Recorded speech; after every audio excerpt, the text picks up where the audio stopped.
Kwa niaba ya serikali ya Kenya na viongozi wote, kwa familia ya mama wetu Mukami tunasema pole, na pia tumekuja kuungana na nyinyi kusherehekea maisha ya huyu mama wetu, kwa sababu alichangia mbali na kupigania uhuru wa taifa letu, pia baada ya uhuru wetu kupatikana amechangia sehemu kubwa.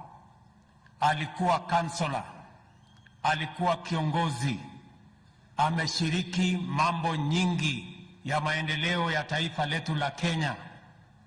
Wakati mimi nilimjua huyu mama, pia alituombea pale 2013 na rafiki yangu Uhuru Kenyatta, na baraka yake na mate yake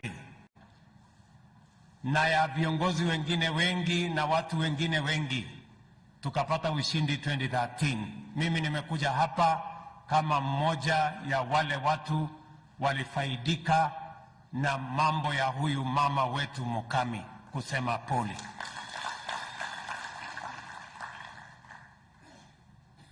Mimi naelewa ya kwamba bado tuko na mambo mengi ya hawa ndugu zetu Mau Mau, vile imetajwa hapa na viongozi wengi. Mbali na huyu mama wetu Mukami, tuko na wazee wengi, tuko na viongozi wengi, tuko na wale